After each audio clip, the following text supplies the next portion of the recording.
গ্যারেজের যন্ত্রাংশ ঠিক করার কাজ করতেন নারায়ণগঞ্জের সিদ্ধিরগঞ্জের বাসিন্দা মোহাম্মদ রাজু। পরিবারের সচ্ছলতা ফেরাতে গাড়ি পাড়ি দিতে চেয়েছিলেন দূর প্রবাসে। অনেক কষ্টের পর পেয়েছিলেন শ্রমিক ভিসাও, কিন্তু সিঙ্গাপুরের ফ্লাইট ধরার 3 দিন আগেই প্রাণ যায় তার।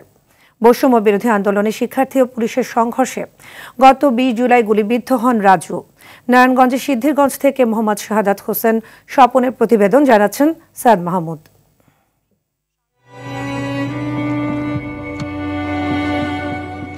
চোখে পানি আর অন্তরে গগন বিদারী আর্তনাদ।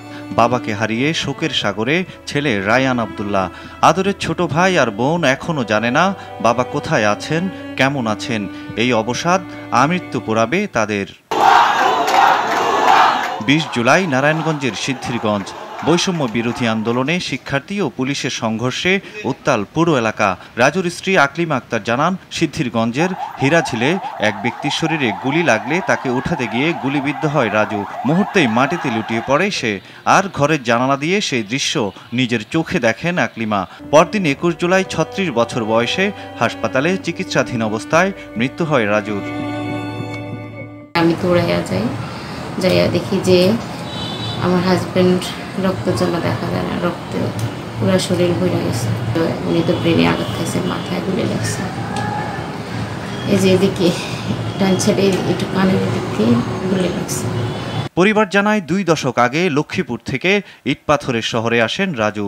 গ্যারেজের আয় দিয়েই চলত পরিবার। তাদের মুখে হাসি ফোটাতে 24 জুলাই সিঙ্গাপুর যাবার কথা ছিল রাজুর, কিন্তু চলে গেলেন পরপারে। তবে বাবার স্বপ্ন পূরণে বড় আলেম হয়ে দেশের সেবা করতে চায় তার সন্তান। প্রতিদিন রাত্রে আমি যখন ঘুমাতে যাই মনে হয় আমার আব্বু আমার জড়াই দিয়ে রাখছে।